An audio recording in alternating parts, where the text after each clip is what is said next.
O eu é finalmente derivado das sensações corporais, principalmente dessas que têm sua fonte na superfície do corpo. Ele pode, assim, ser considerado como uma projeção mental da superfície do corpo. Esse trecho foi retirado do texto O Eu e o Id, escrito em 1923 pelo Freud. Eu sou a Vicky Fernandes, psicanalista e publicitária, e esse é o podcast Neurotiquem? Aqui a psicanálise e assuntos relacionados serão abordados com uma linguagem democrática. Fica à vontade, o divã é todo seu.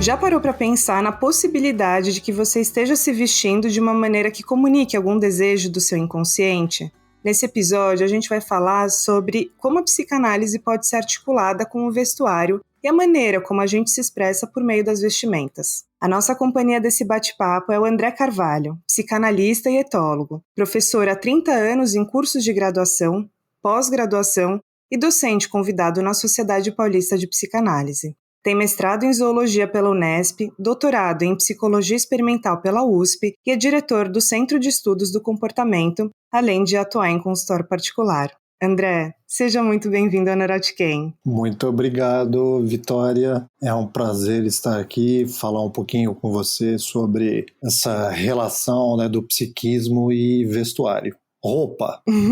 Sim. Bom, eu quero convidar você, ouvinte, a dar uma passadinha no perfil do Instagram, que é o @neurotiquem, para acompanhar o episódio com o guia visual. Para a gente começar esse bate-papo, vai ser importante pensar nos motivos pelos quais a gente se veste. Começando pela pré-história, mais especificamente no período paleolítico, com início há cerca de 2,5 milhões de anos, até 10.000 a.C., com o uso de folhas, peles de animais e fibras vegetais que passaram a ser usadas para proteção contra as baixas temperaturas e ferimentos. Ainda na pré-história, mas no período neolítico, que se estendeu de 10.000 a.C. até 3.000 a.C., o desenvolvimento da agricultura fez com que o comportamento humano mudasse radicalmente.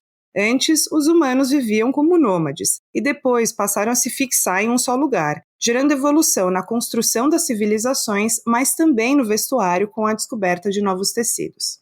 Corte seco, agora a gente está entre os séculos 17 e 18, durante o reinado do monarca Luís XIV de França, mais conhecido também como Rei Sol e o Grande. Foi o mais longo reinado e governo do mundo ocidental até hoje, 72 anos no poder. E uma curiosidade, caso você esteja se perguntando, a Rainha Elizabeth, que faleceu recentemente, esteve por 70 anos no reinado.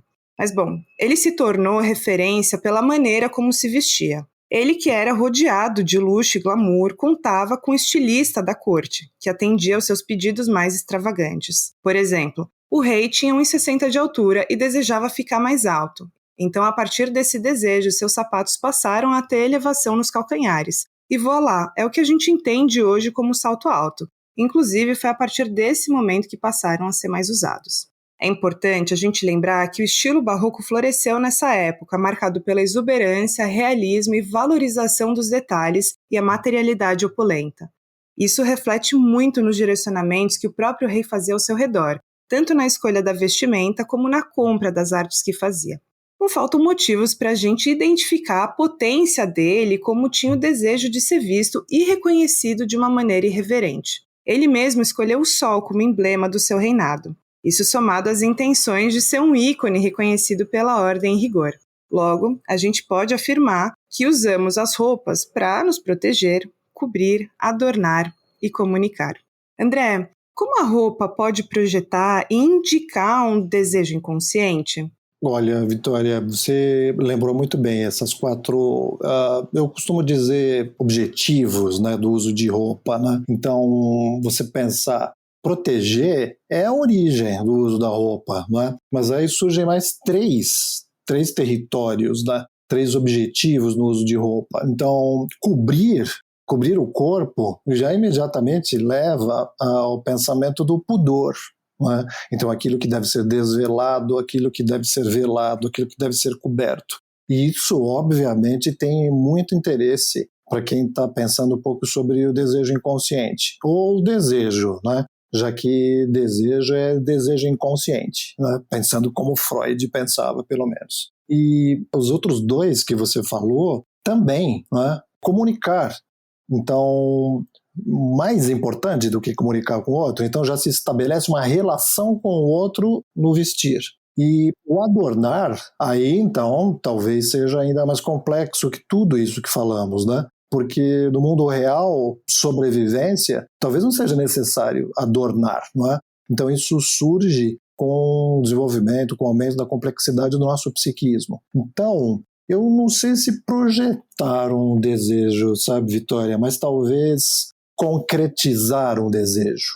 Então, como a roupa pode concretizar, eu acho que concretiza, porque você coloca sobre a superfície do corpo, sobre a pele, uma outra pele. Só que essa pele você pode decidir.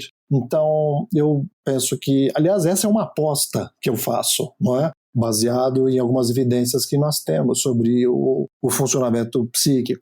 Né? Então, talvez seja uma forma, talvez seja uma das poucas formas em que você pode ver o desejo. Então, a concretização do desejo.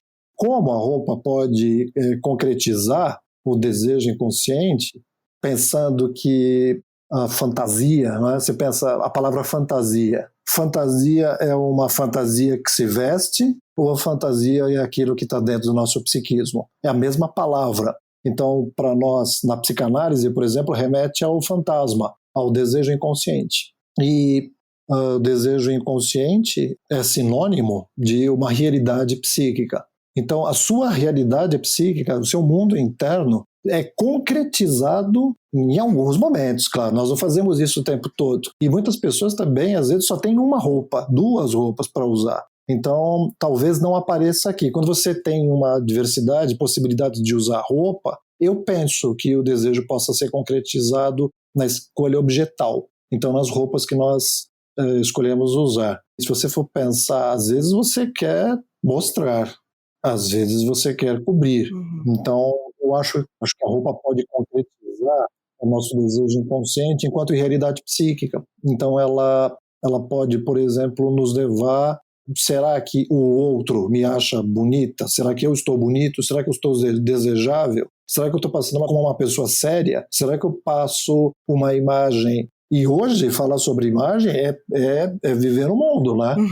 Você pode não querer passar mensagem nenhuma e não ser visto por ninguém. Então, por exemplo, pode-se usar roupa preta, né? Só preto, all black.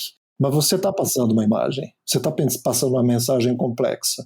E passar sem ser percebido, desapercebido. Então, mais desejo que isso, mais fantasia que isso. Nossa, aí o pretinho básico, nada básico, não é mesmo?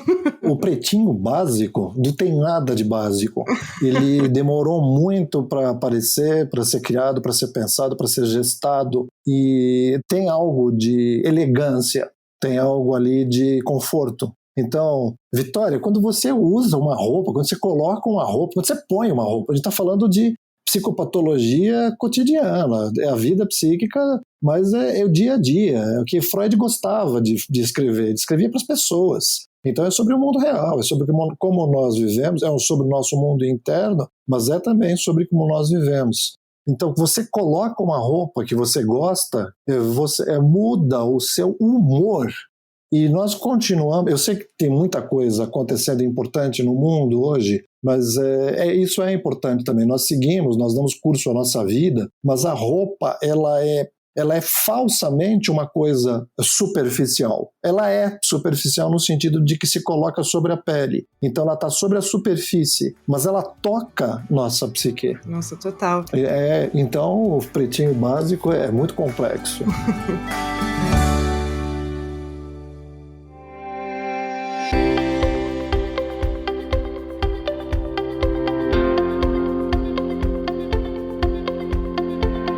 Eu estava até conversando sobre esse roteiro com uma amiga e ela se reconhece com um corpo fora do padrão, desde a infância, assim. Então, ela comentou, né, comigo que ela sempre unia a criatividade e as pesquisas na moda que ela fazia para resistir a um padrão que sempre foi imposto, né? Então, por muitas vezes, ela se viu em situações que ela queria uma determinada peça para se comunicar, seja por meio da criatividade, enfim, independente da situação que ela estava ali inserida. E ela me falou uma frase que me chamou muito a atenção, que é: eu posso hackear e conseguir entregar essa moda, né, esse vestir, essas cores, esses formatos, né, independente do que tem disponível para mim. Então, eu acho que junto com esse gancho, né, do que você está comunicando quando você veste uma roupa, mas também uma forma do como você pode se encontrar dentro dessa pele, né, você pode se identificar com a forma como você quer se representar para o mundo.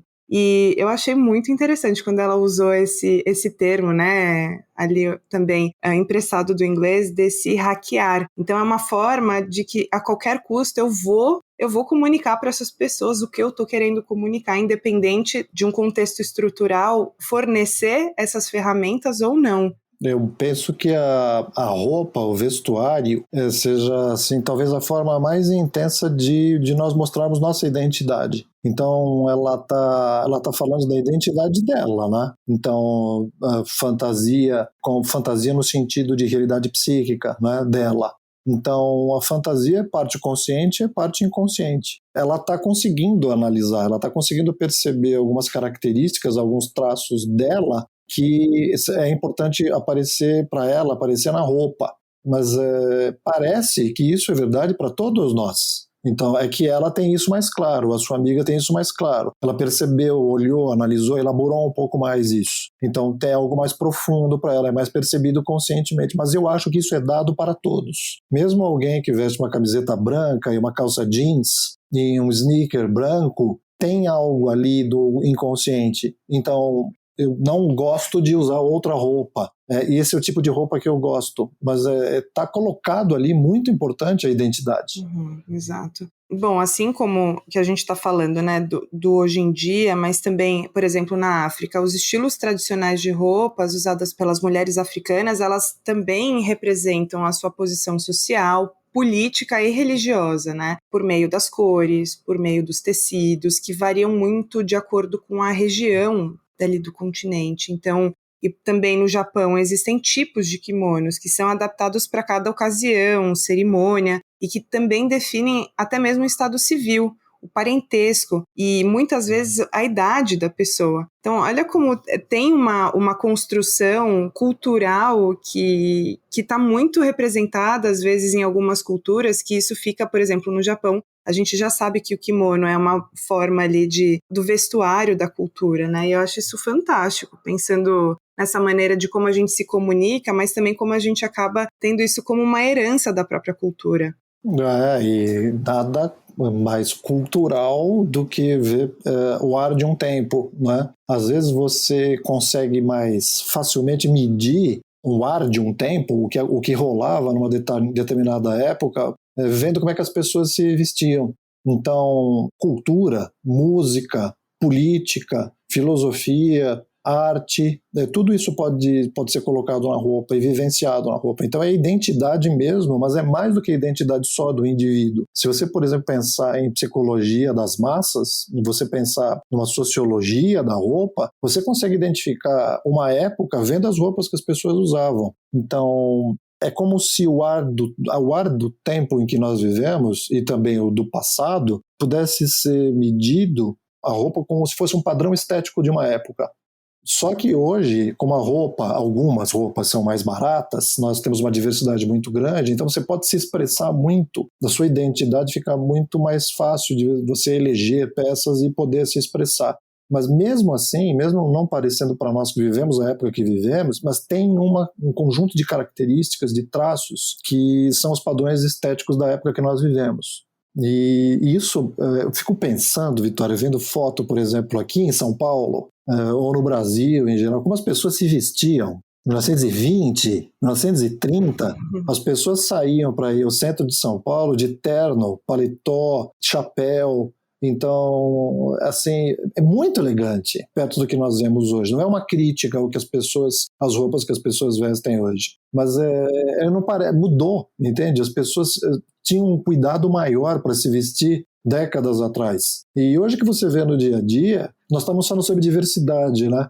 Mas eu, como estou olhando às vezes um pouco mais isso, parece que as pessoas têm tanta diversidade de roupas para poder usar, mas as pessoas se vestem muito parecido. Então, muito parecido. Por exemplo, a roupa dos homens, quem trabalha, por exemplo, em ambiente business, assim, é preto, azul, escuro. Então, quem usa terno, até, por exemplo, quem usa costume, quem usa terno. Você consegue imaginar um homem ir para um ambiente de trabalho, por exemplo, num banco vestido de terno amarelo ou de terno vermelho, ou uma mulher ir para uma repartição pública de um chapéu grande? Uhum. Então, sabe, o dress code é avassalador às vezes. Então você não pode se vestir como você quer. Posso usar, chefe, posso usar uma camiseta aqui? Não, você tem que usar camisa, tem que usar paletó, você tem que usar gravata. E assim, é monótono. Total. É monótono o que as pessoas fazem perto daqui, se desejar, mas aí tá, entra o psiquismo, né? Qual é o desejo inconsciente da pessoa? O que ela quer parecer? O que ela quer projetar? Aí isso leva a outra questão, né? Que eu gosto muito disso, Vitória, que é a pulsão escópica. Você olha, você é vista, você é visto. Então tem um gozo aí. Total.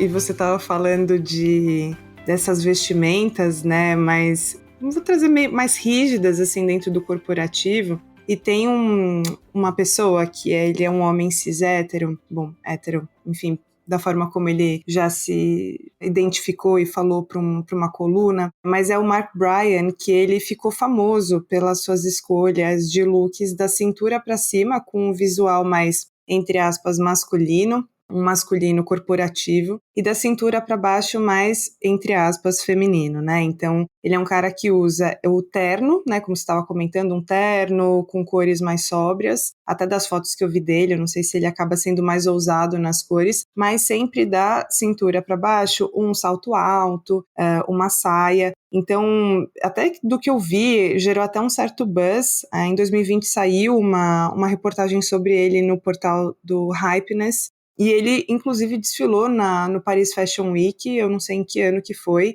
mas justamente por gerar chamar a atenção dessa forma de vestimenta, né? Então, gera essa sensação de estranheza da cintura para cima, ele tá querendo comunicar uma coisa, e da cintura para baixo ele tá querendo comunicar algo totalmente diferente, né? Partindo desse lugar meio da binariedade, né? Do que é masculino, entre aspas, e do que é feminino. Mas eu achei muito interessante esse movimento que o Mark ele faz.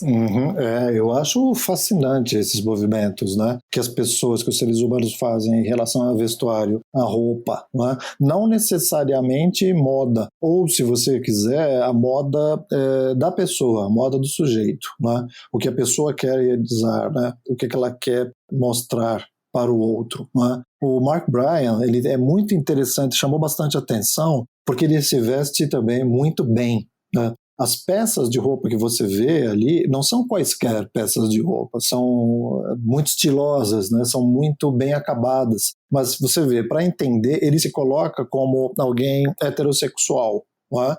Mas as roupas são femininas, da cintura para baixo, não é? Então essa questão do sexo e do gênero na roupa é muito legal, que pode acontecer se você se permitir outra pessoa também que faça, né, na autonomia que as outras pessoas, que nós todos temos, né, que é o princípio da autonomia. Tudo é possível, não tem sexo, não tem gênero em roupa. Então, a empresa que fabrica, as pessoas no dia a dia, ao falar, elas identificam como roupa masculina, como roupa feminina, mas a roupa em si, ela não tem essas limitações. Então, por exemplo, Mark Bryan, ele usa roupas femininas, ele usa como um homem heterossexual, mas ao mesmo tempo é ambivalente, não é? Da cintura para cima, da cintura para baixo. Da cintura para cima é um homem heterossexual conservador, e da cintura para baixo é uma mulher, até um pouco, às vezes, conservadora, no sentido bom do termo, não no sentido político, no sentido da roupa. Então, para entender o que se passa na cabeça dele, precisa ouvi-lo. igualzinho à psicanálise. Igualzinho à psicanálise. Então, às vezes, eu fico pensando, Vitória, talvez não seja exagero, sabe? Talvez seja uma coisa meio de sonho, sabe? De devaneio. O devaneio, para quem não sabe, é uma coisa importante, é o sonhar acordado, né? Então, às vezes, a pessoa usa uma roupa assim, ela chama a atenção dos outros, mas é uma coisa muito própria dele. Então, por exemplo, no caso do Mark Bryan, para entender o que aconteceu, precisa ouvi-lo. E o que ele diz? Ele fala que tem a ver com os encontros sexuais dele.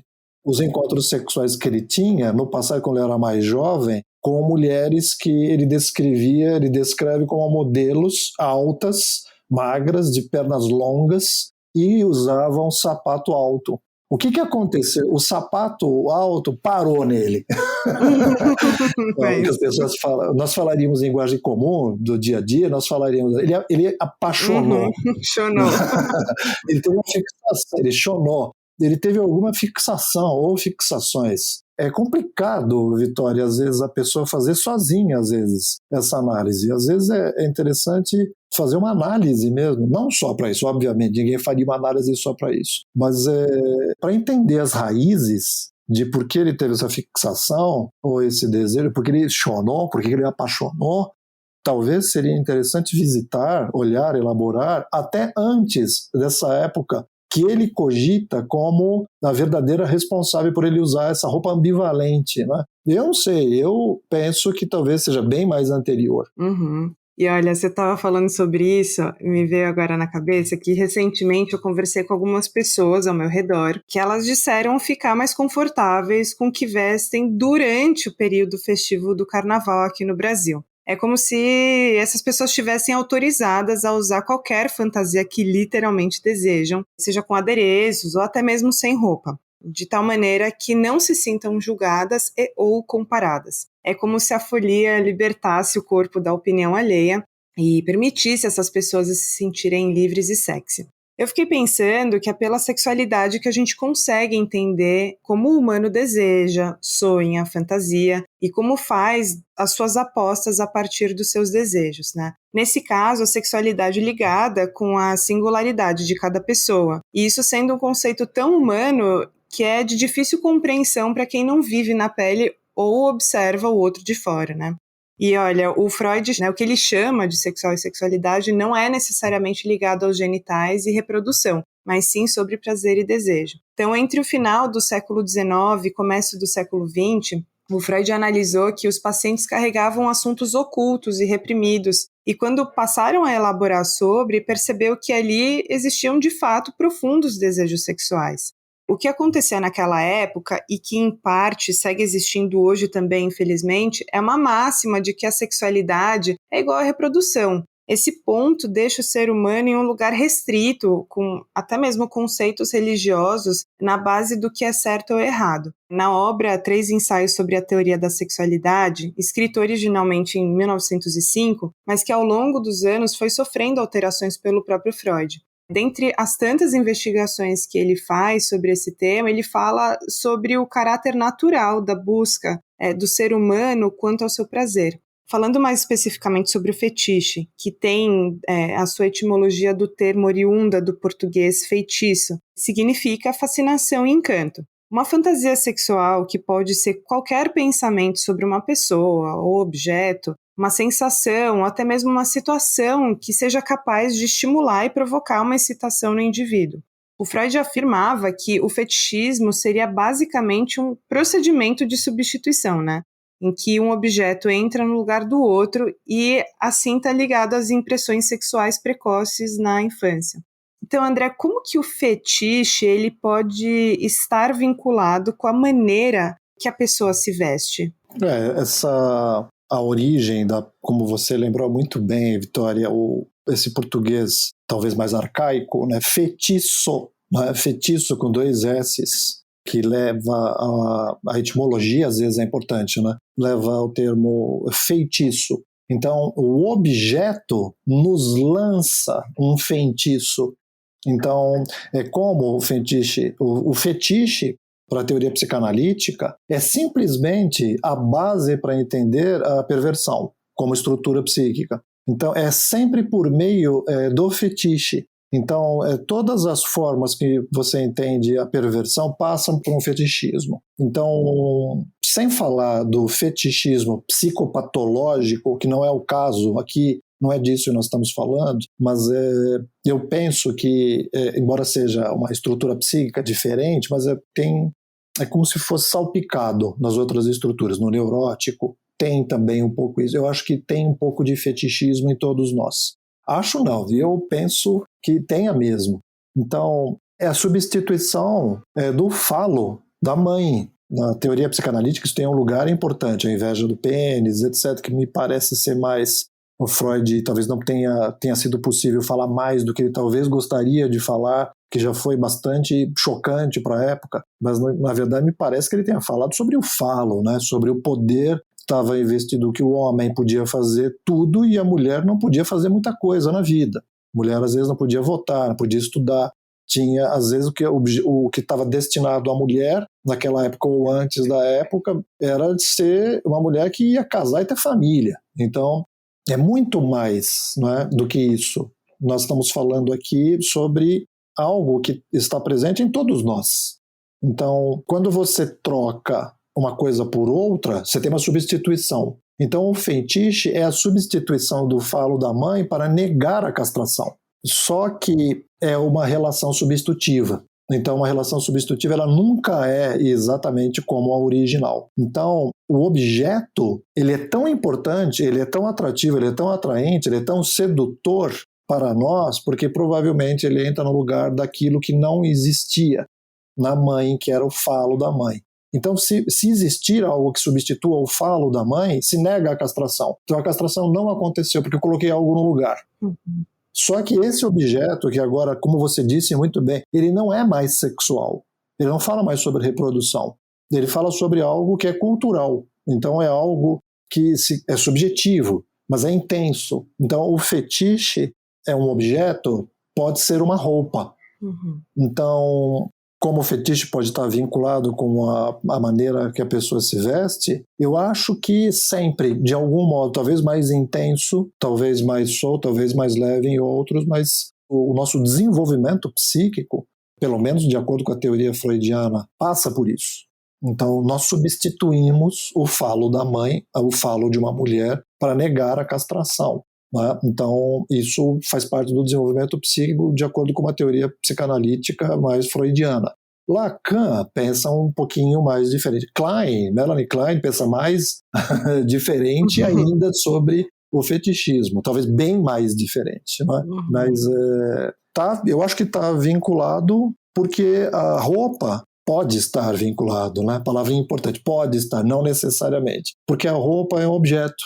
Só que não é um objeto qualquer. Você não veste um carro, você não veste um hambúrguer, você não veste uma viagem, se bem que viagem também é legal, né? Sim. Hambúrguer também. Opa, né? Mas você veste a roupa. Entende? É diferente. Todo mundo usa roupa. Nós somos a única espécie a usar roupa. Por quê? Quando você estava falando do carnaval, o fantástico que acontece no carnaval, fantástico, porque você tira a censura. A censura é um dispositivo psíquico muito intenso. Por exemplo, é por isso que eu estava te falando do sonho, do devaneio. Então, será que no carnaval nós tiramos a censura? Eu não tenho dúvida de que sim. Então a pessoa fica nua, não sei se ela fica nua, pode até ser, mas normalmente a pessoa deixa um pouquinho de roupa sobre alguns pontos importantes. Essa roupa é importante também. Então a pessoa está usando uma roupa, ela desvela quase tudo, às vezes tudo. Então é interessante isso. E também não só roupa, né, mas também pintura no próprio corpo, né? Pintura corporal. Aí tá piercing, tatuagem, perfumes. Aí, então, eu acho que fala muito sobre a psique. Sim, total. Nossa, agora, se a gente for abrir para tatuagem, para perfume... Se for abrir para tatuagem, é um universo. Só que eu penso que são universos que ainda aguardam uma análise um pouco mais delicada, mais profunda da psicanálise.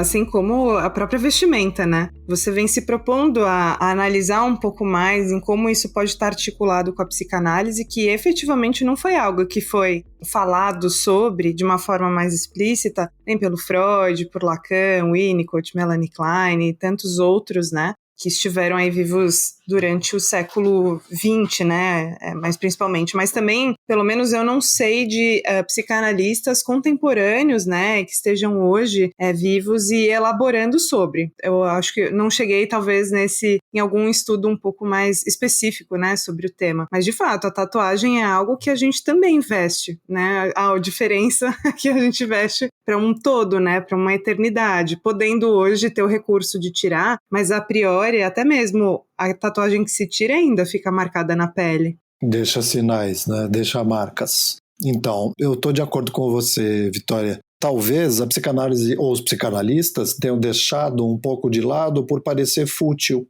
Então, a roupa ser fútil, mas nós todos usamos roupa. Nós seres humanos temos linguagem. Nós somos a única espécie a usar roupa e nós somos a única espécie a ter linguagem. Coincidência, né? Então, eu penso que a roupa não é desimportante. A moda é efêmera. A roupa não é. Você troca de roupas, é claro, mas você sempre usa roupa. Então, tem a efemeridade da roupa, tem a efemeridade da vida. Agora, a roupa não é fútil. Algumas pessoas podem ser fúteis. É bem diferente. Então, será que não foi estudado, não foi elaborado, não foi pensado com mais profundidade, porque se pensa que é algo superficial, descartável, fútil, mas não parece ser. É algo que é superficial porque está na superfície, mas que toca o inconsciente. Então, a moda é efêmera, a roupa, não. E mesmo que seja efêmero, é ruim, mas nós também somos efêmeros. Nosso desejo também pode ser efêmero.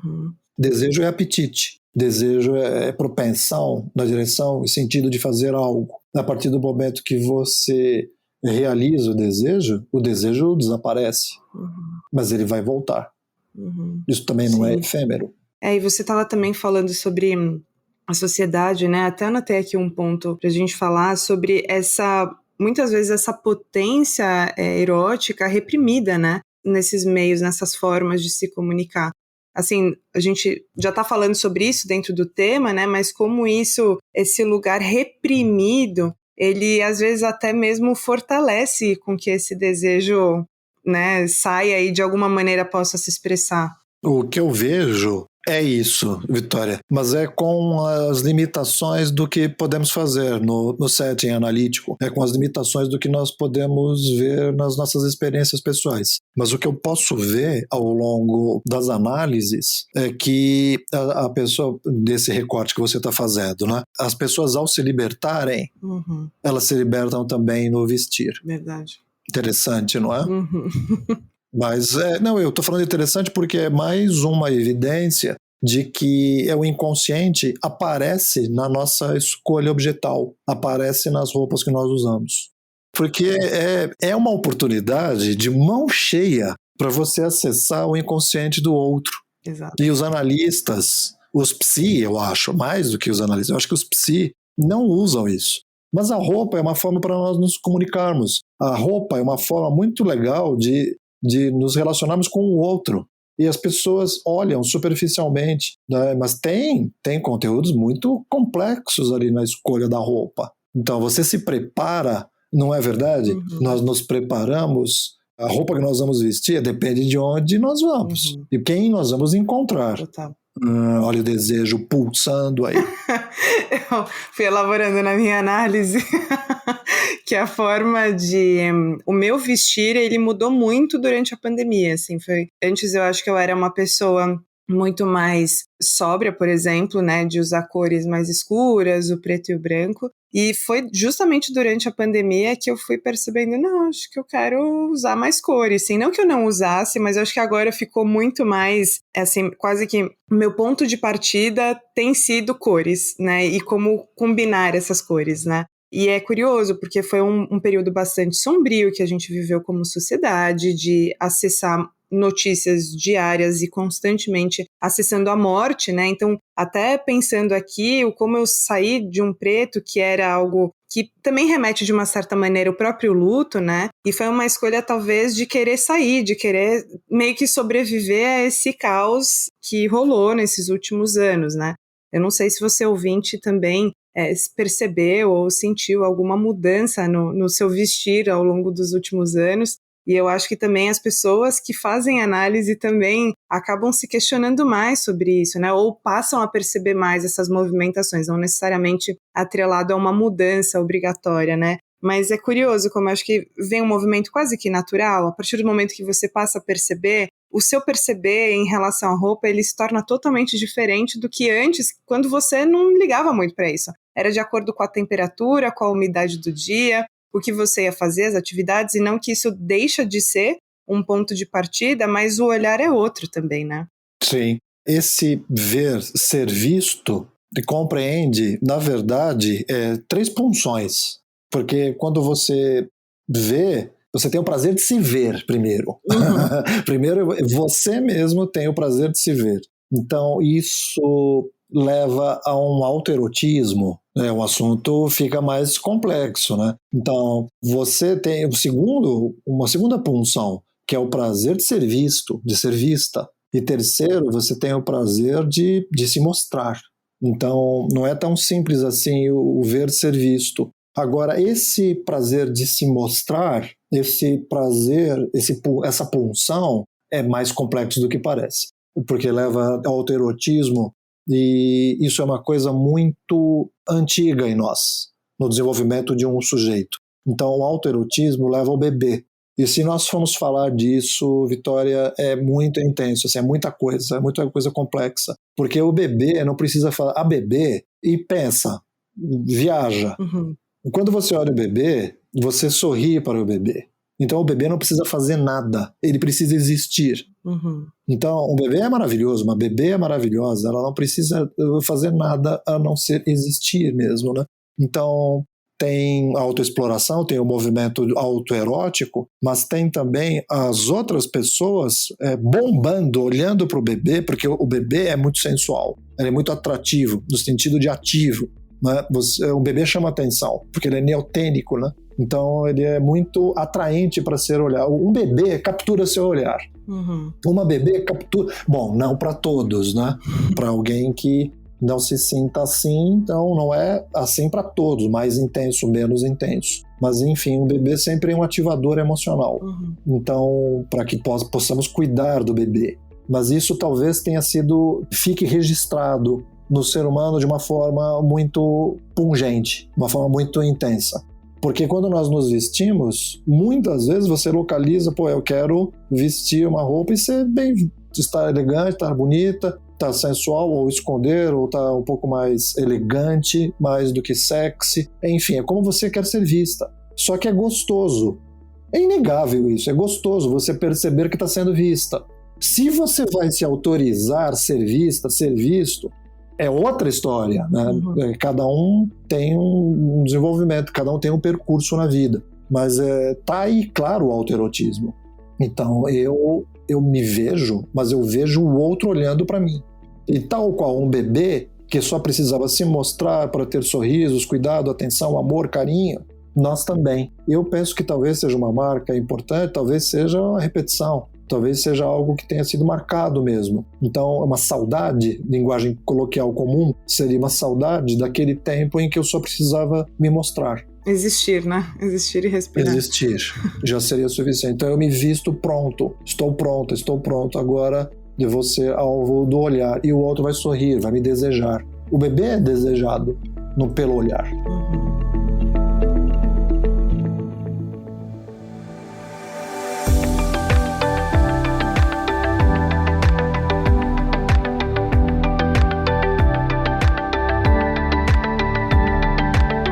André, você estava falando sobre o fetiche num contexto não patológico, mas você quer comentar rapidinho sobre algum caso sobre fetiche mais voltado para uma patologia?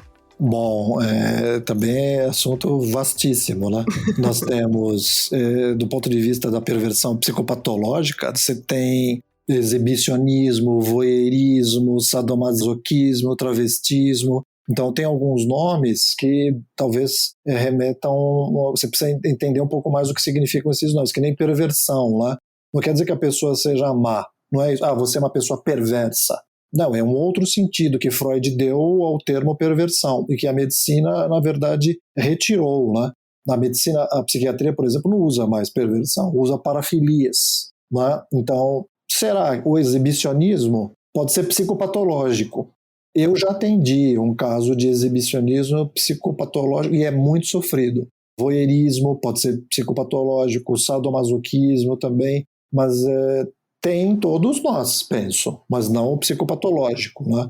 Então, Freud analisou um caso de que havia uma questão muito grande em relação à roupa. Tem pacientes de psicopatologia mesmo, graves, que aparece por meio da roupa, a projeção, o desejo.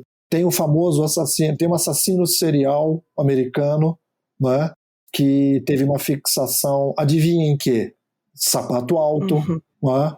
Ele matava a mulher, serrava a perna e ficava congelado no freezer. Então tem coisas... E o pé preso ao salto alto no freezer, que ele guardava na garagem escondido da família. E às vezes ele ia lá, via e se masturbava. Então tem coisas assim, muito intensas também na perversão psicopatológica, que aparece por meio da roupa. Nossa, faz tempo esse caso? É recente? É contemporâneo. Tem até um nome na mídia, Luster, serial killer, que ficou como um assassino serial que gosta de moda. Nossa. Lust Killer. Então, ele matou várias mulheres, então foi um caso dos mais graves possíveis, né? Sim.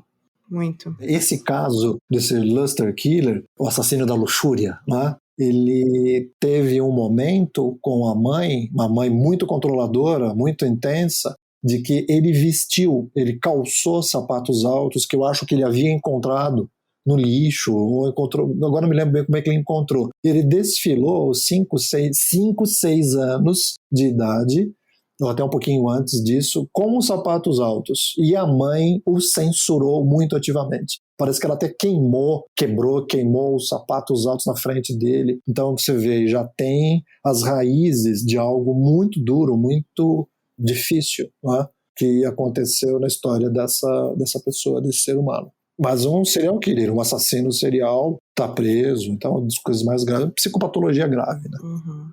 Mas pra gente saber que, de forma ou de outra, tem origem de algum lugar, né? Exatamente. E é isso que a gente estava mencionando, né, um tempo atrás, que o próprio Freud afirmava, né, desse fetichismo, que seria basicamente esse procedimento da substituição, mas em que um objeto entra no lugar do outro e está ligado a impressões sexuais precoces na infância. Então, para a gente não achar que é algo que foi tirado da cartola, né, pela pessoa, mas que tem uma construção e muitas vezes de um momento muito, muito primevo ali, né, da vida do indivíduo, da constituição psíquica dele, ou dela, ou enfim, de qualquer outra pessoa, né? Mas isso, talvez estejamos vivendo uma época em que isso está acontecendo, não isso psicopatologia, né? Indo agora para uma psicopatologia do dia a dia, talvez. O desenvolvimento nosso no dia a dia mesmo, de estarmos vivendo um momento muito exibicionista, né? Então, de que as pessoas elas são medidas realmente pelo que elas têm, pelo que, não todos, né? Mas é muito frequente você ver isso, né? Especialmente mídia, todos os tipos de mídia. As pessoas que são desejadas, que são às vezes admiradas, são as pessoas que têm posses materiais. Então, e as pessoas mostram, outras pessoas olham e se identificam muitas vezes pelas posses materiais. E é surpreendente, porque às vezes quando você conhece, você sabe um pouco mais sobre a pessoa que você admirava por causa de posses, aquilo que a pessoa tem, quando você observa o que a pessoa é, às vezes aquela ideia ela se quebra completamente. É o oposto que você admira. A pessoa revela traços que você não gosta, você não se identifica.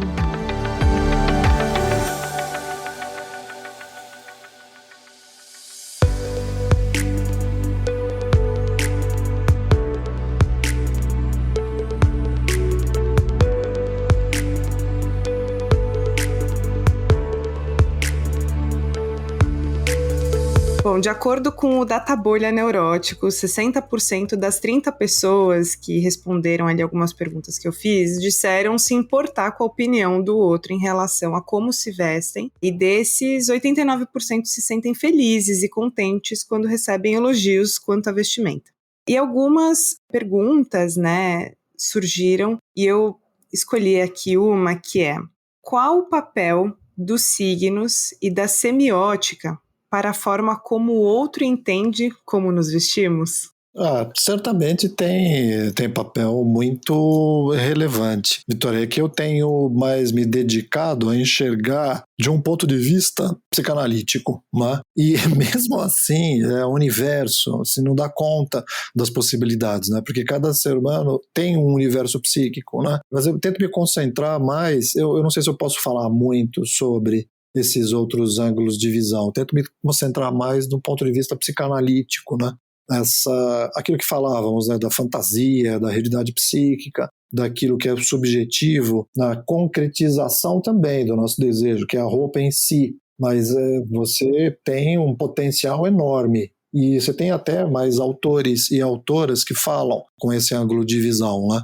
O meu ângulo de visão preferido, mas eu sou cortado pela psicanálise, né? Então é desse ângulo de visão mesmo. Não sei se eu posso falar muito desses outros ângulos. Uhum. Mas olha, vou trazer aqui uma trend, né, que a gente está vivendo recentemente. Acho que ela já teve o seu auge, agora talvez nem tanto, mas está talvez muito em alta essa estética que as pessoas chamam de old money, né, que é basicamente vestir-se como herdeiro ou herdeira, não sendo herdeiro ou herdeira, que eu acho que está muito relacionado ao que você estava falando há poucos minutos atrás, e que ganhou muita visibilidade no TikTok.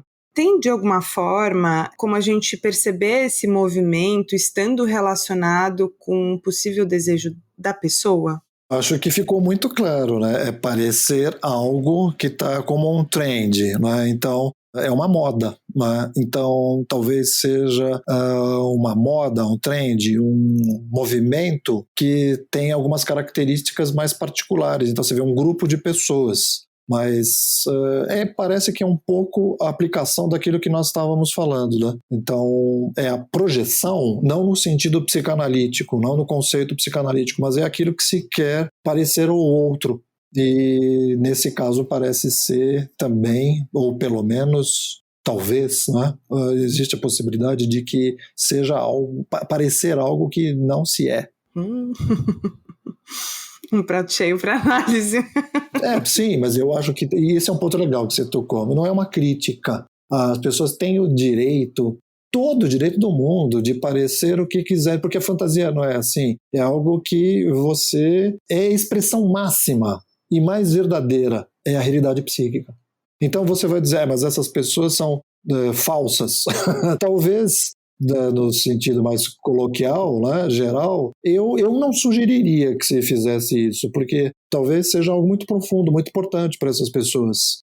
Mas eu acho que você está falando da realidade psíquica desse grupo. Talvez não seja exatamente assim para eles. É exatamente por isso que tem esse trend, tem essa moda. Então isso acaba produzindo um grupo. Então você tem um grupinho de todos que parecem ser exatamente a mesma coisa, têm os mesmos interesses. E isso também é algo forte em nós, né, que é pertencer a um grupo. E a roupa, Vitória, esse negócio mereceria ao mais horas falarmos, porque às vezes os movimentos culturais eles são medidos pela roupa. E eu não estou falando só de punk, movimento punk, new age, todos os movimentos eles passam por uma marcação, uma concretização na roupa. Total. E como isso está vinculado, inclusive, com a música, né? Você falou agora e... Inteiramente. A Madonna, gostando ou não gostando, David Bowie, gostando ou não gostando, que não é a sugestão aqui que goste ou que não goste, mas essas pessoas foram chamadas de camaleões. Então, é o jeito que se veste. Então, já ativa muito as pessoas a se vestir também. Se você se identifica comigo, vista-se como eu me visto. Então, eu não posso viver com você. Então, eu te amo, eu te admiro, mas você, uma pessoa que está na mídia, então eu nunca chegarei perto, mas eu posso ter algo seu. Isso não é novo, isso é muito velho, isso é muito conhecido por nós. Então, você não pode ter aquilo que você está vendo na cena. Acho que talvez você, Vitória, possa até falar mais do que eu, né? A imagem é muito importante para nós. É muito importante. Total. E como isso muda, né, de acordo até mesmo com os próprios álbuns. Então, a persona, por exemplo, Madonna, que vai mudando de acordo com a década, de acordo com o estilo, né, que ela vai abordar, vamos por assim dizer, que está sendo o ponto de partida dessa pessoa, desse artista para esse álbum. Tanto que tem movimentos, né, hoje a gente vê muito de, por exemplo, cantoras de funk também indo para o pagode. Então, como que você percebe essa movimentação e a mudança de como essas pessoas estão se comunicando mesmo, né? Seja por um layout do próprio álbum, seja pela canção, seja pelo conteúdo da canção, pela melodia. Eu acho que a Madonna representa muito isso, né? Se você for ver, assim, colocar um compilado ao lado, todos os álbuns que ela lançou ao longo da carreira dela, como vai mudando, né? Em alguns momentos ela esbarra ali mais no que a gente poderia entender como um contexto mais BDSM, depois ela vai para um lugar mais de Like a Virgin, sabe? Tipo, ela vai tendo essas nuances e como isso, de fato, né, como você estava falando, ele acaba sendo até um ponto de partida, às vezes, de uma trend, um ponto de partida do como que, a partir de agora, eu me comunico com o mundo, sendo uma pessoa que se admira, por exemplo, né? Um artista, um ídolo, enfim. Assim também como o David Bowie. Então, mas o legal disso que estamos falando é que isso pode ser para todo mundo. Então, você examina, você olha a cultura. Vitória, às vezes não tem como marcar uma cultura sem as pessoas usarem a roupa que identifica essa cultura, seja musical, artística em geral, cultural em geral. E você vê, quando você fala da Madonna, você fala do David Bowie, e você vê as roupas, você está falando de sexualidade muitas vezes. Então, é sexualidade, não é sexo. Então você vê, substitui o sexo, não é fazer sexo. Você não faz sexo com a roupa, se bem que alguns fetiches pode ser até, né? Pode até ser, né? Então, tem alguns autores que falam isso de uma forma muito interessante, né? Que às vezes a mulher ou o homem atrapalham, né? Você quer aquela parte só da pessoa. Então você tem uma fixação em certas partes do corpo ou certas peças da roupa que estão em contato com o corpo da pessoa. Você quer só um pedaço, mas vem o combo todo. Mas vem o combo todo, e você tem que suportar o combo todo. Exato.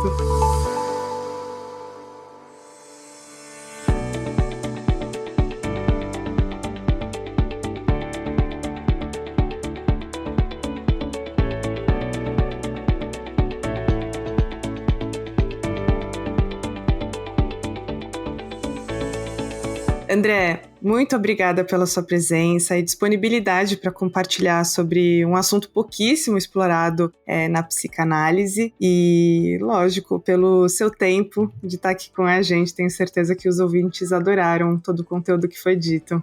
Eu te agradeço muito, Vitória, foi muito gostoso, foi muito legal. Eu sempre aprendo quando a gente conversa e ainda mais conversando sobre um assunto tão legal, né? Tão bacana, né? Então foi muito bom para mim, te agradeço muito o convite. E eu queria convidar a todos a visitar o meu Instagram, Vestuário e Psique. Tudo junto, né? Nem precisa falar tudo junto, né, Vitória? Vestuário e Psique. Isso, eu vou deixar também aqui na descrição do episódio, assim é só um clique e vocês já vão ser direcionados para a página do André no Instagram. André, muito obrigada. Obrigado, Vitória, e te agradeço muito, um grande beijo para você. Um beijo, tchau, tchau.